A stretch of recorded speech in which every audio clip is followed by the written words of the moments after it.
আর এটি আল্লাহর পক্ষে খুবই সহজ। ৮ অতএব তোমরা আল্লাহ ও তার রসুলের এবং আমি যে নূর অবতীর্ণ করেছি তার প্রতি ঈমান আনো, আর তোমরা যে আমল করছ আল্লাহ সে বিষয়ে সম্মুখ অবহিত। ৯ স্মরণ করো যেদিন সমাবেশ দিবসের উদ্দেশ্যে আল্লাহ তোমাদের সমাবেত করবেন, ওই দিনই হচ্ছে লাভ ক্ষতির দিন। আর যে আল্লাহর প্রতি ঈমান আনে ও সৎকর্ম করে, তিনি তার পাপসমূহ মোচন করে দিবেন এবং তাকে প্রবেশ করাবেন জান্নাতসমূহে, যার পাদদেশ দিয়ে ঝর্ণাধারা প্রবাহিত হয়, তথায় তারা স্থায়ী হবে। এটাই মহাসাফল্য।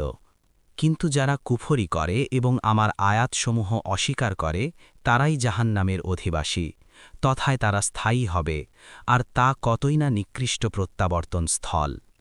১১ আল্লাহর অনুমতি ছাড়া কোনো বিপদই আপতিত হয় না।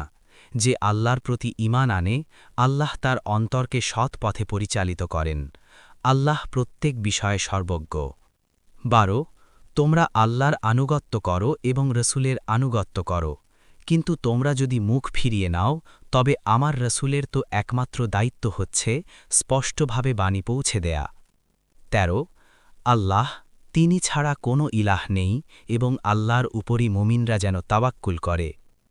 ১৪ হে মুমিনগণ, তোমাদের স্বামী স্ত্রী ও সন্তান সন্ততিদের কেউ কেউ তোমাদের দুশমন, অতএব তোমরা তাদের ব্যাপারে সতর্কতা অবলম্বন করো।